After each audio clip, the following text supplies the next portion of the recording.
Огт ярдаггүй нэгэн хачиргалтай орон байжээ. Тэр орны төв хэсэг тасар том үеийн үлдэр байдаг аж. Энэ үгийн үлдэрт өдөр шөнөгүй, зай завсаргүй бүхэл өгнүүд хэвлэгдэж гарна. Тэдгээр хэвлэгдэж гарсан өгнүүдийг машинд тээвэрлээд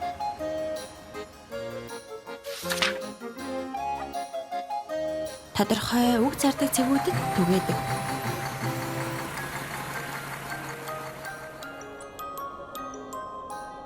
Ингэж л тэд хотын иргэдэд үгээ зарна. Гэвч зарим үгс нь маш үнэтэй. Өөрөөр хэлбэл баян хүн л хэлж болдог.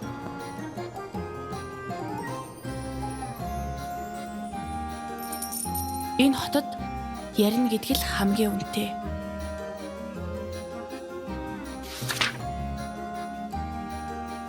Харин үг хөдөлж авах боломжгүй бололцоо муутай хүмүүс хогийн сав ухаж ярих үг олж авна.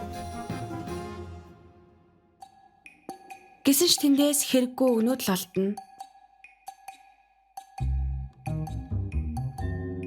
Хэрэггүй өгнүүд хогийн савнд хаягдгийн нэгэн адилаар хэрэглэгддэггүй үгс салхинд тоогдсон хийсдэг байлаа.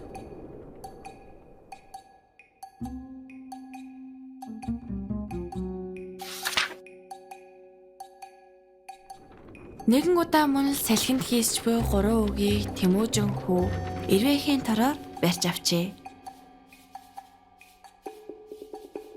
Тэмүүжин барьж авсан 3 үгээ маргааш болох Мишелийн төрсөн өдрөөр бэлэг болгон өгөхөөр шийдэв.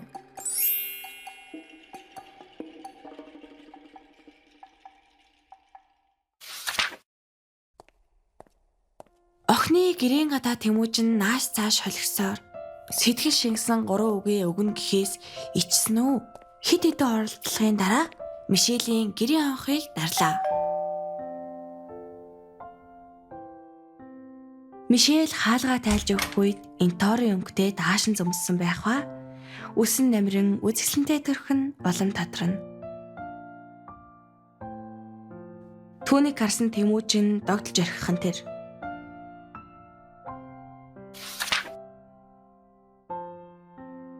Тэд хоорондоо сайн уу гэж мэдчилж чадахгүй учраас бие биерүүгээ харан инээмсэглэн толгой тохилоо.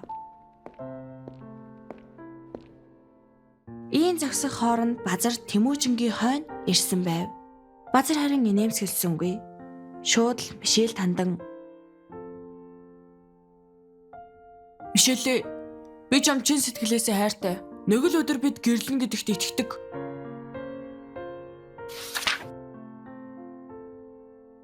Үүнийг сонссон Тэмүүжин хүү гониглон зогсоно. Тэгээд Мишель бэлэглэх гэж байсан 3 үгээ өөрөө залгаад охин танд нь чин сэтгэлээсээ ийн хэллээ. Энтор, шороо, сандал. Эдгээр үгс Мишелийн чихэнд үнэт эрдэн мэт сонсогдно.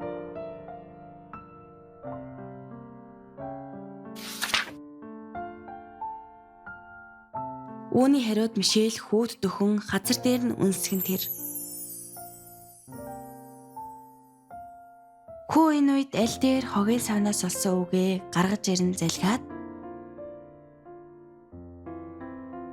дахиад гэж инээмсэглэн хэлв.